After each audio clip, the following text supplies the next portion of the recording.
Everything looks good on my end. This is Joel.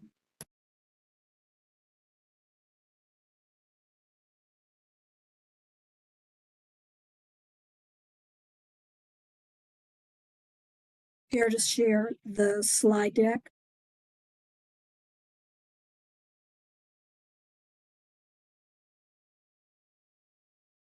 Yes, I'll go ahead and do that now. Thank you.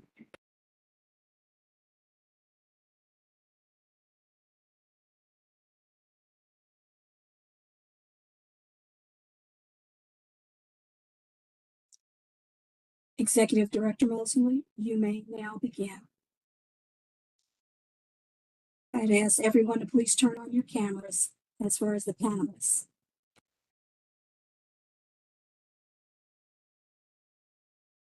Okay. Thank you, Tracy.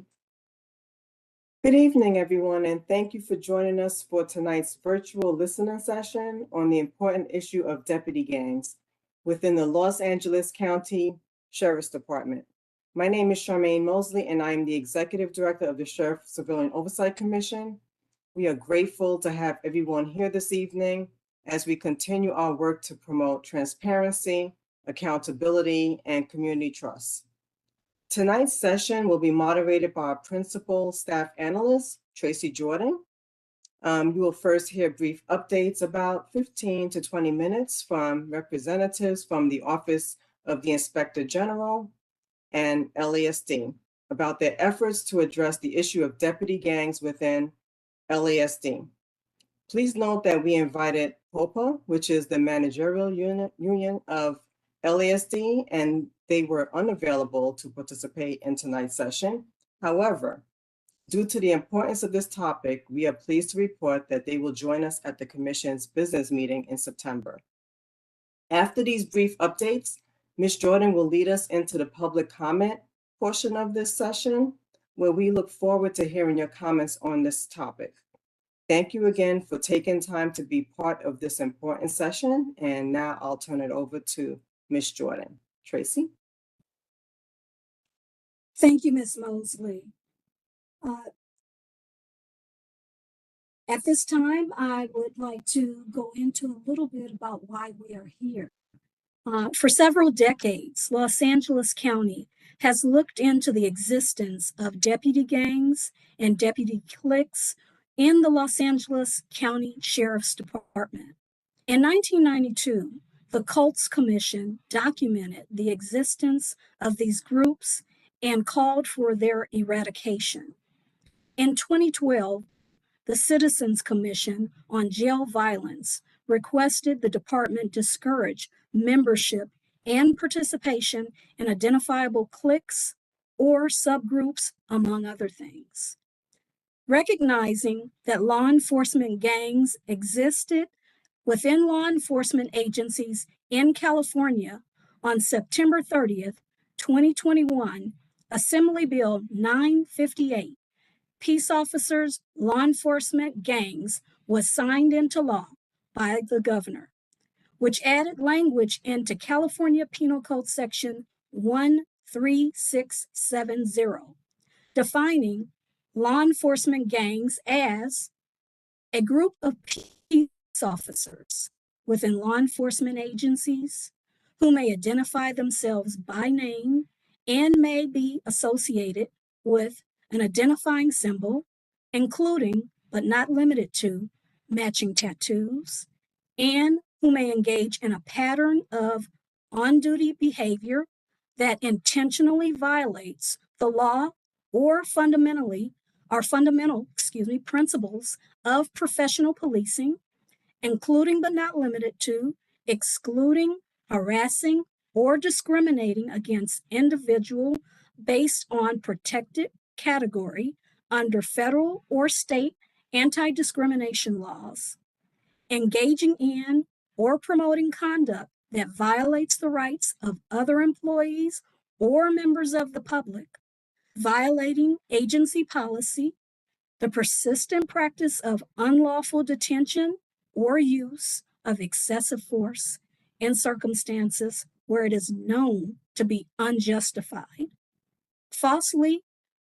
falsifying police reports, fabricating or destroying evidence, targeting persons for enforcement based solely on protected characteristics of those persons, and retaliating against officers who threaten or interfere with the activities of the group.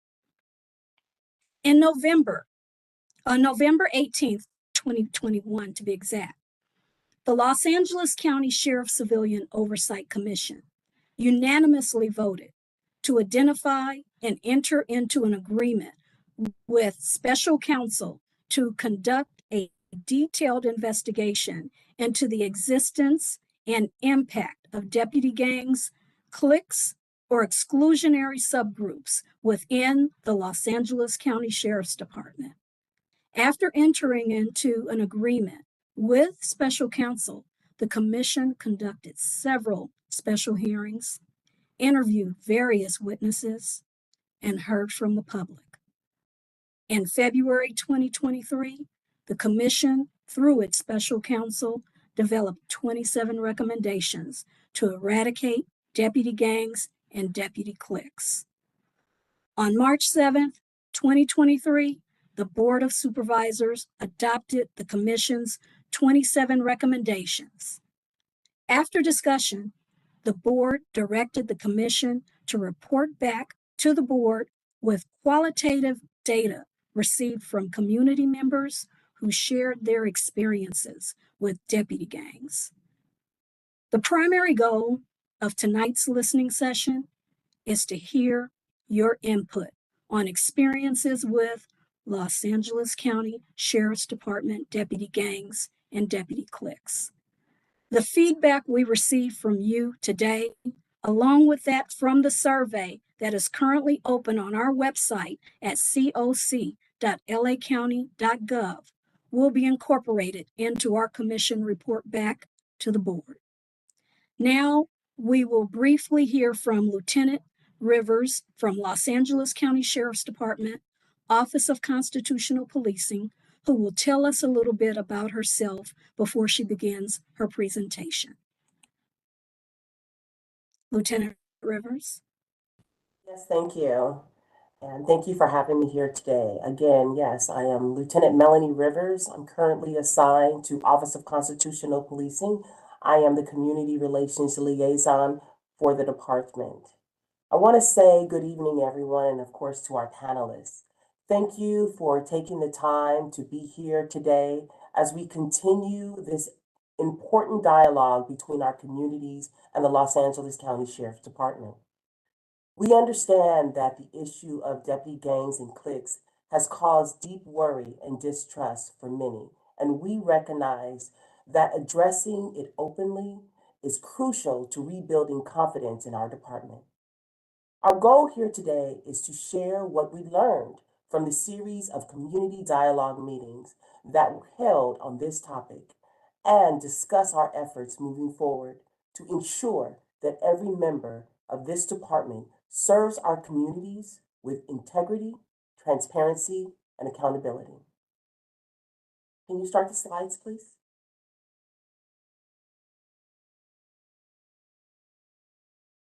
Recommendations.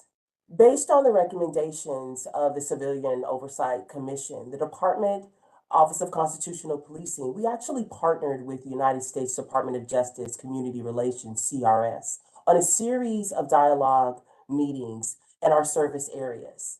The events were also co-sponsored by local communities and faith-based organizations in each of those service areas.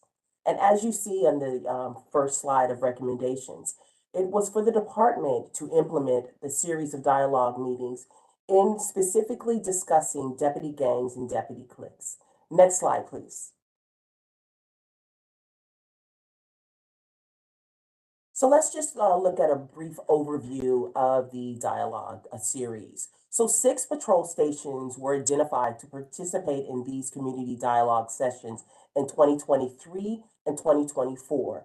And the following were identified: Century Station, Compton Station, East LA, South LA, Lancaster, and Palmdale.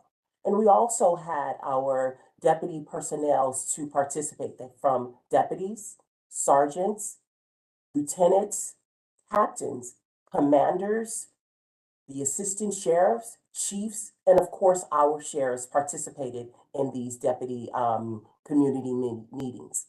See, the objectives were to listen to the community members' concerns about department subgroups and any other broad issues impacting trust and public safety, collaboratively exploring and discuss modern 21st century policing practices and the department's priority areas for improvement. Work side by side with the communities to identify next steps and develop tangible solutions that strengthen communities' trust, accountabilities for our deputies and our personnel, and transparency. Next slide, please. So the first series. After the series were concluded, the first series, the department conducted a word analysis of data received from the Department of Justice, CRS, and those findings revealed the following key points. Robust engagement. Emphasize the strong community engagement is not an option. It's a foundational to the public safety and effective policing. Our operations are only as strong as the relationships with people we serve. Community expectations highlights that residents and stakeholders want to see genuine trust-building efforts. They value civil, professional interaction with deputies and clear, accessible information about what the department is doing in their neighborhoods. Communities raised concerns. They wanted the deputies and the department to be candid about issues community members shared, specifically concerns around racial profiling, implicit bias, hurried investigations, and disrespectful encounters. Acknowledge these openly and critical areas for improvement. And of course, we learned in the first series the desire for more dialogue. The community members stressed that people want more space and opportunities to interact with the department outside of crisis situations. They want to learn from deputies, and they want deputies to learn from them to strengthen relationships and build trust. Next slide, please. Now, in the second series, it highlighted, again, the community's concerns and priorities, and it reinforced that in the second round of meetings, made it clear that distrust and stereotyping remains a major barrier to strong community relations. This shows an ongoing need for deliberate, sustained efforts to build trust. We also identified that operational challenges, acknowledging from the community members, see the impact of limited resources and staffing. Many feel that there is a lack of enforcement where it's most needed, which affects their sense of safety and support. Community presence was also identified, emphasized that communities request more visible and proactive presence in the neighborhoods, especially in high crime areas. Residents wanted to see deputies not just during emergencies, but as a part of their daily environment. Two-way communication highlights that people want genuine, respectful dialogue with the department, not one-way communications, but actively listening and response. Civility and routine. Everyday interactions help normalize trust. And then lastly, positive momentum. Close with encouraging notice that people appreciated deputies participating in the community engagement, dialogue meetings, and events. But there is a strong appetite for more youth-focused engagement, which can help build trust with the next generation and strengthen long-term relationships. Next slide, please. So in conclusion and next steps, what were the benefits of the community engagement and dialogue meetings? Well, open clear lines of communication, advance our efforts to build trust between the department and the community. It also provided opportunities to better understand diverse perspectives of policing and community engagement. Reinforce the importance of accountability on all sides to ensure effective public safety. As a direct result of the series of dialogue meetings and recommendations, the department took actions by redesigning our website to be more accessible and user-friendly. We created a separate unit within the Office of Constitutional Policing to investigate all allegations of deputy gangs, subgroups, and cliques inquiries. We updated our deputy gang policy and procedures. We also distributed a community survey posters and handouts at all of our patrol stations. We updated our dashboard with real-time statistics and data. We developed a community engagement handbook for all patrol stations to follow. We also ensure that each patrol station has an active community advisory committee. We then improved our complaint process with updating our website information and making it more accessible with handouts for the public. Now, the next steps, what do we want to do with this? We want to continue active engagement with the community, working to change the us versus them mindset. Foster open dialogues by listening and learning from each other. Continue the use of this type of dialogue meeting format as a meaningful way to connect with our communities. Collaborate to create youth-focused dialogue sessions. Implement in-person community engagement training for all sworn deputy personnel. Strengthen and support our community advisory committees as a vital bridge between the community and law enforcement. See, because together, the lessons from these community dialogue meetings make one thing clear. Effective policing is built on trust, transparency, and meaningful partnership with the communities we serve. Our residents have spoken. They want more open communication, stronger relationships, and visible, respectful engagement in our neighborhoods. We acknowledge the concerns shared, from bias and distrust to staffing and enforcement challenges, and we also appreciate the encouragement to build on what's working, especially our efforts with our youth, our calls for service, and our community events. Moving forward, our commitment is to listen, learn, and act, to transform these lessons into long-lasting changes that strengthen public safety, build trust, and ensure everyone feels respected and heard. This is not a one-time effort, but an ongoing promise to do better together. Next slide, please.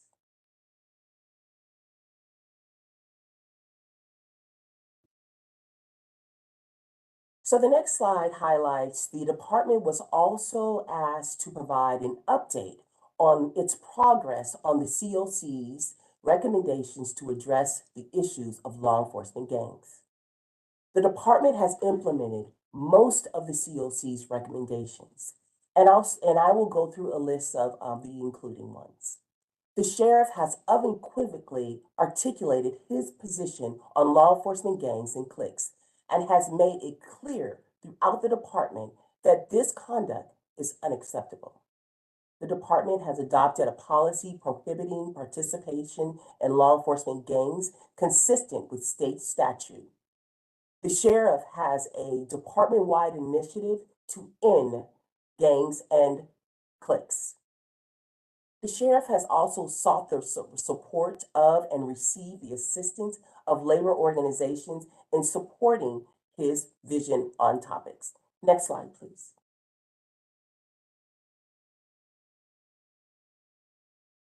The sheriff has made it clear to his leadership of the department, from sergeants, lieutenants, captains, commanders, chief, assistant sheriffs, and the undersheriff, that they need to support his vision and that everyone has to address these issues. He has implemented a two-captain model to multiple stations, ensuring better management of some of our larger and busier stations. Investigating allegations of gangs and cliques and investigating potential violations of department policies on these issues as well. Emphasizing the adverse consequences of joining gangs or participating in any gangs or cliques. We've also implemented procedures to notify the DA's office of any testifying witness who has violated department policies on these issues. providing guidance and training to our supervisors on these issues. We've also implemented candidates for promotions into the position of captain and above who are interviewing are asked, designed to elicit information regarding deputy gangs and cliques. In addition, their personal records, including disciplinary history of candidates for those promoting, are evaluated. The department, through the internal affairs, has established a list of questions to be used internal and for criminal investigations. Captains are now aware when issues arise about alleged conduct in these areas about people in their command. The department has updated its risk management form, similar to CompStat model, to evaluate risk factors for existence of law enforcement gangs. And lastly, the prohibition against joining a gang or clique is a condition of employment. See, some of these matters are underway and we hope will be implemented soon, including with respect to suggested policies. Some are in meet and confer, including adopting a revised policy that prohibits cliques. A current policy is actually in existence, but the objective is to make it clearer and stronger. Adopting policies on logos and tattoos. The department has also assessed its dual track program at a feasible, to see if it's feasible for deputies to go to patrol and its process and changing its practices in these areas. Of the many recommendations made, there are only a few that the sheriff has concerns with that are not currently being implemented, but he has continued to assess as the department moves into the future. These are the following: the rotating deputies and transferring them from one assignment patrol station, flattening the chain of command to eliminate a layer of supervision. These are the only two of the 26 recommendations that apply to the department that are at this time are not being implemented. The remaining 24 are complete or well on their way to completion. The department want to take this time to thank the COC for its work in this area and recommendation that aims at addressing and eliminating law enforcement gangs. We are grateful for this opportunity to present an update regarding the implementation of these recommendations and our lessons learned from our dialogue sessions. While I am not the subject matter expert on all of these efforts to implement these recommendations, I know that individuals throughout the department are working on these matters and are deeply committed to achieving success. We are all aware of the sheriff's commitment on these issues, and I know he looks forward to further discussions with the COC on this matter. Next slide, please. Thank you, and I really appreciate this opportunity. Well, thank you, Lieutenant Rivers, for joining us and providing the community members with that update from the department. At this time, we will briefly hear from the Inspector General, Max Huntsman from the Office of Inspector General for the County of Los Angeles, who will also briefly tell us a little bit about himself before he begins his presentation. I'll turn it over to you, Inspector General. Good evening. My name is Max Huntsman. I was appointed Inspector General back in 2013 or 2014, depending on how you look at it. The office was created in response to corruption within the Sheriff's Department, specifically an effort by the Sheriff's Department to suppress an FBI investigation into violence in the jails, which included gang-like activity on the part of deputies. The first documented instance of what appeared to be a gang within the Sheriff's Department was a group back in 1971. And we know because we have a partial version of a memo in which the Sheriff's Department immediately identified what appeared to be all 41 members and stopped the group from existing, essentially. Unfortunately, in the 5 decades since, the Sheriff's Department has stopped investigating gangs effectively. For a long time, they had a group called the Vikings, which was called by a federal judge a white supremacist organization. I think one of the primary reasons for that is that some of these groups appear to discriminate in their membership, excluding African American and female members in particular. In the case of one group, the Bandidos, apparently focusing on people of a particular national origin rather than a general racial group. And each of these groups is secretive in its membership. So we don't know who the actual members are. They have often identified themselves with numbered tattoos.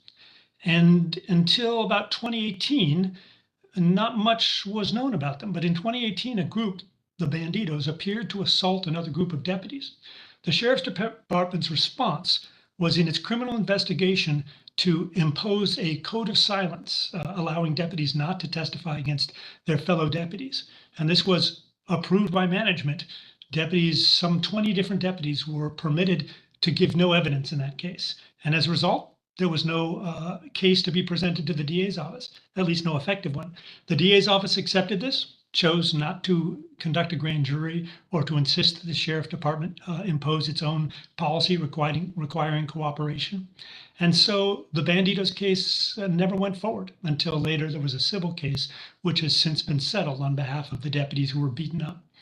But that group appeared to violate the rules of this new law, 13670 of the Penal Code, which was put into place specifically to remove these groups, to give the Sheriff's Department a very effective tool for identifying them and stopping them. Because in addition to standard gang-like behavior, that law makes it a crime, or not a crime, but a violation of the law, to have a group that discriminates based on any protected class, which includes gender and race.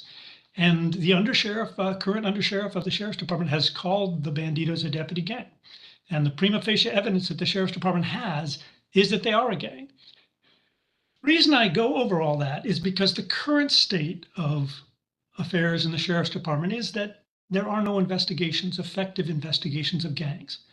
This is because the Sheriff's Department chooses not to collect evidence, photographs of these tattoos, these numbered tattoos, which would enable them to identify every member of a group, such as the Bandidos, which would then allow them to know whether or not they were discriminating based on race and gender.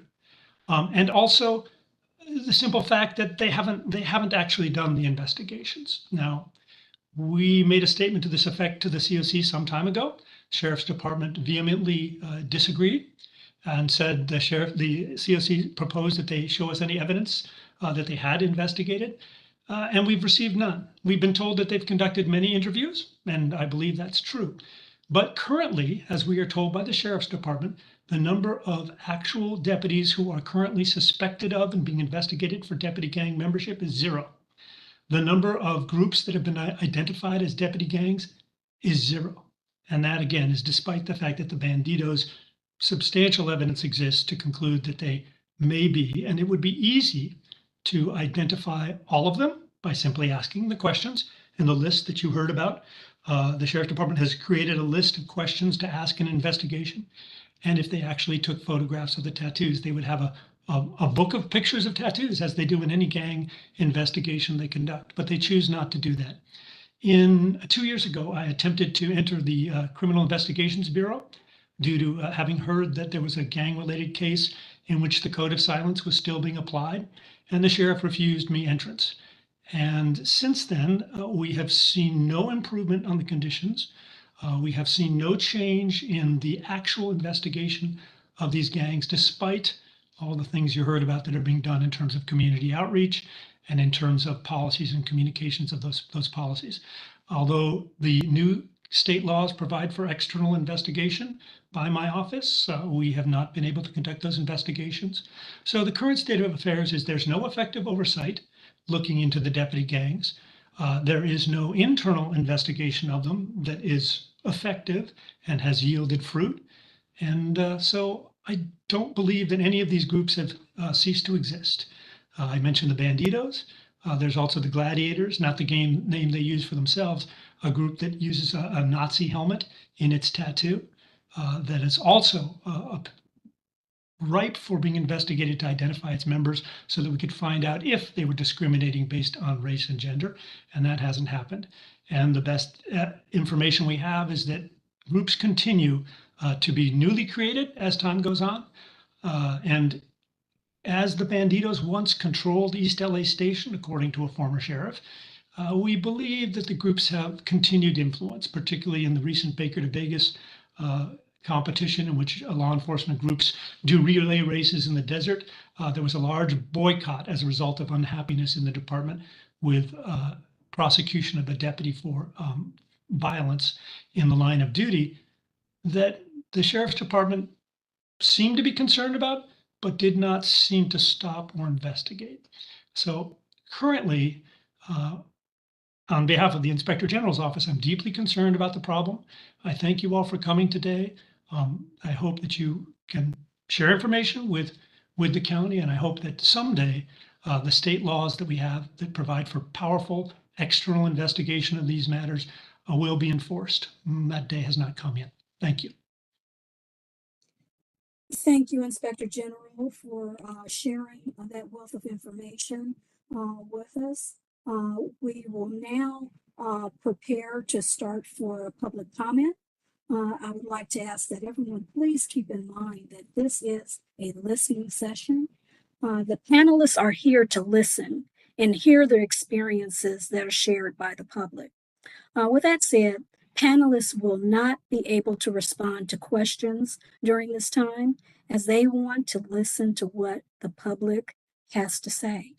As a reminder, if you are logged on into WebEx to make public comment, please raise your hand. If you are called in, please press star. If you have called in, please press *3 to get into the queue to be unmuted.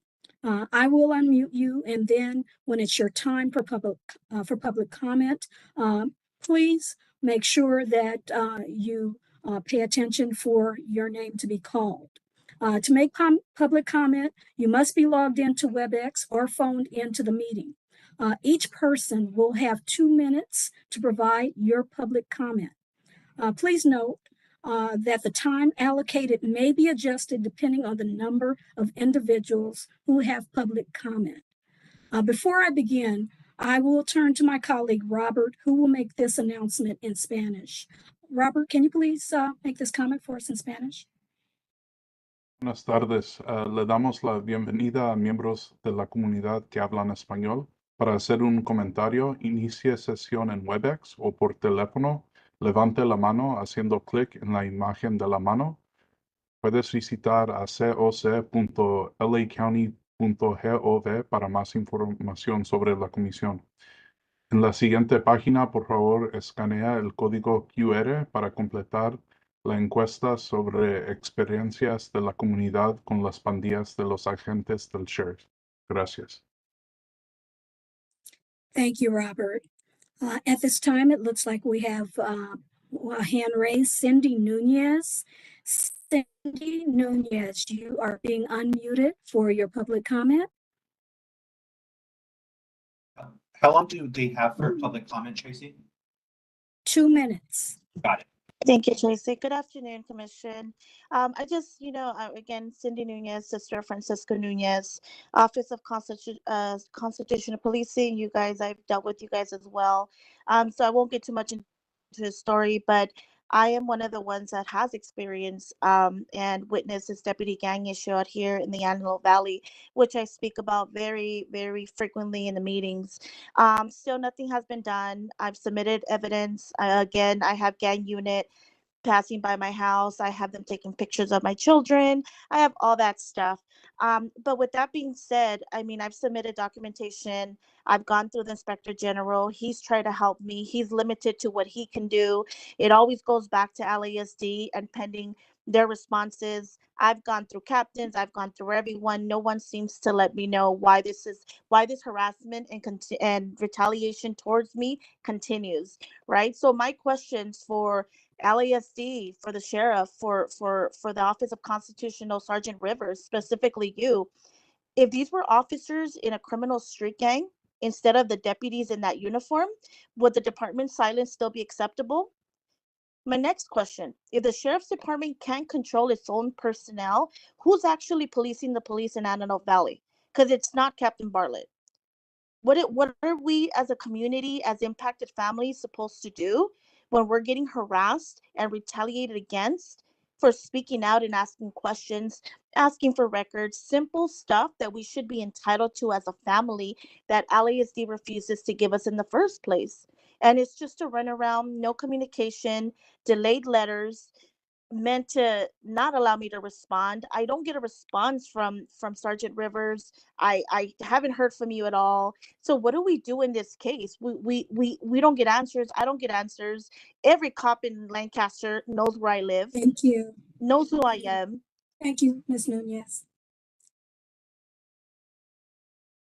Our next public comment is from Melissa Miramontes. Melissa, you have been unmuted.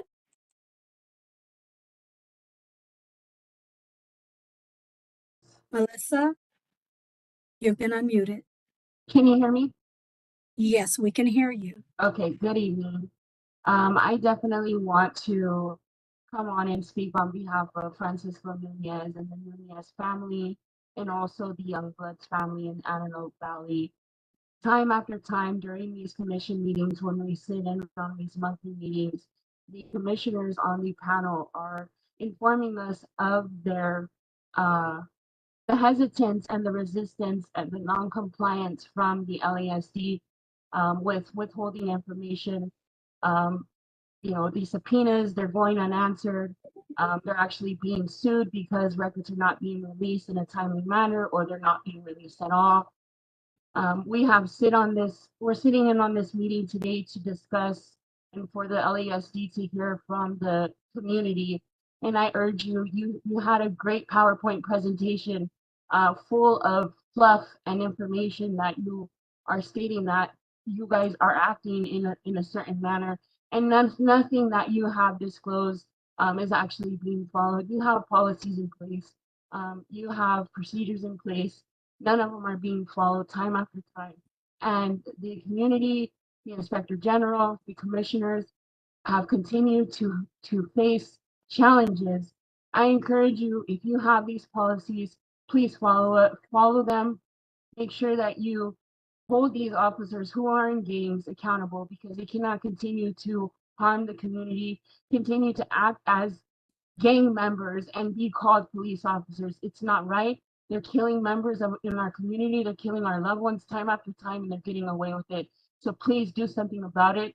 You're in that position for a reason. Act like it. Thank you. Thank you. Our next public comment is from Stephanie Luna. Stephanie, you have been unmuted.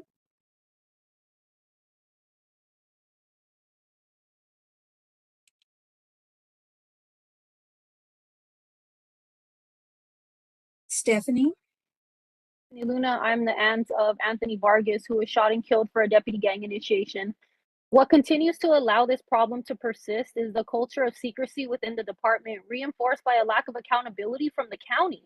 Internal investigations are buried, whistleblowers are silenced, and the public is kept in the dark consistently. Oversight bodies issue reports, but nothing ever changes. These deputy gangs operate with impunity, and the silence from those in power is complicity.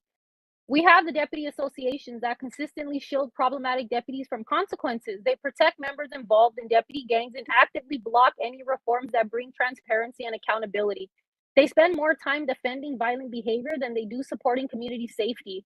Their power over disciplinary processes makes it impossible to fire deputies, even when there's evidence of abuse, misconduct, or involvement in deputy gangs. I attended the community dialogue meeting in East LA.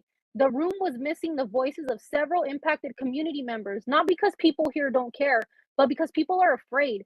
Community members, especially those who live in these areas patrolled by these deputies, are afraid to show their face and speak their truth because the fear of retaliation, and that fear is real. I left waiting for them to follow me. I left waiting for them to harass me. And it speaks volumes when a public meeting about justice and safety becomes a space of fear and absence instead of voice and presence. We don't want updated flyers. We don't want more surveys. We don't want another watered down community engagement toolkit put on by LASD. We want these deputy gangs disbanded. We want the problematic deputies fired. We want to stop being harassed. We want action that leads to safety, not conversations that check a box. This department doesn't want to build trust. If it did, it would have disbanded the gangs a long time ago and fired violent deputies. Instead, what we see is a system designed to inflict fear, not serve justice. This is a department that hides behind badges, union contracts, secrecy, and silence. The residents have spoken. As a matter of fact, we've been speaking for 7 years, and here we are back to another listening session. Thank you. We have time for a few more public comments. If there are additional public comments, you have time, a couple minutes to raise your hand. We'll take them at this time.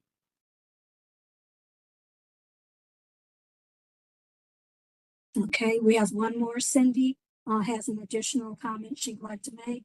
Cindy Nunez, I am going to unmute you. You've been unmuted. Cindy Nunez. Hi, can you guys hear me? We can hear you, Thank Cindy. you. Yeah, I just wanted to add, just like Miss Stephanie Luda said, if you guys really want to engage with the community, you guys want to hear our thoughts, you guys want to have us do these surveys, this is like, then what happens after this? And this is for LASD in general. What happens after this? You guys talk about transparency. You guys go into these commission meetings, public meetings, that you guys show up and you guys want to talk to the community. You guys make sure you guys get those pictures for the media. It's beyond that. You guys really need to sit there and pay attention to what's going on. If families are providing proof of all these deputy gang activities, and you guys can't even follow up. These individuals that are in power within the department are using their power to manipulate the system of complaints, of us doing surveys, of the Office of Constitutional Policing. This is not transparency. Then you have the sheriff sending people into these meetings opposing transparency, opposing to work with this commission to help us with this deputy gang problem that's killing people, that killed my brother and many other impacted families. This isn't a beating. This is just someone that got beat up and it just went wrong. These are lives that were taken by these deputy gang members. These are murders. These are not deaths. These are not overdoses. There's 3 people dead in Lancaster from the same station, the same captain, and he says the same thing about every case, and we were all different. The only difference between my brother's case, he never made it to that station. These are murders. These are not just beatings. And you guys don't take that into consideration, how it's affected us, how it affects our daily lives. We're getting harassed, retaliated every day. Thank you, Cindy Nunez.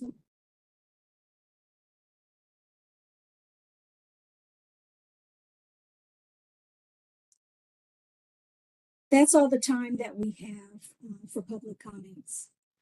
If we were not able to get to your public comment, please feel free to send your comments to us via email at cocnotify@coc.lacounty.gov. We'd like to thank our representatives that are here with us today from the Office of Inspector General and from the Los Angeles County Sheriff's Department, thanking them for joining us and for participating. We would also like to thank Sheriff Luna for providing the update and for having his staff to be here with us with that update as well as additional information. Most importantly, or more importantly, we would like to take the opportunity to thank the community members for being with us this evening to share your experiences. As you have noted, it is important that we know what you are experiencing, and we have heard you this evening. Again, thank you for being here. We will continue to ask that you show up, that you raise your concerns to both the Sheriff's Department and to the Commission. So again, we have heard you. It is important that we continue to come together in settings such as this and our commission meetings to listen to one another, to improve policing in Los Angeles County Sheriff's Department jurisdictions. If you have not already completed the survey titled Community Members' Experiences with Deputy Gangs, please scan the QR code or go to our website at coc.lacounty.gov. The survey will be open to July 15th, 2025. We would also like to, if you can show the slide, slide before that, go back maybe 2 slides. We would also like to bring to your attention important materials that this commission has had. This commission has a report, the 2023 report and recommendations on Los Angeles County Deputy Gangs and Cliques. That information is available on our website. Here you will see the link, as well as the most recent commission scorecard on LASD Deputy Gangs and Cliques, which is also available on our website. So this information will be available to you. So again, at this time, we would like to also let you know that our upcoming meeting, our next meeting, will be held on Thursday, July 17th at 9 a.m. at St. Anne's Conference Center. We hope that you can join us in person. If not, just as you joined us virtually here, please do so. But we'd love to see you in person because your voice matters. Please visit us at coc.lacounty.gov to follow us for more information. Thank you, everyone, for being here with us this evening. Have a great evening. This concludes our listening session. Take care.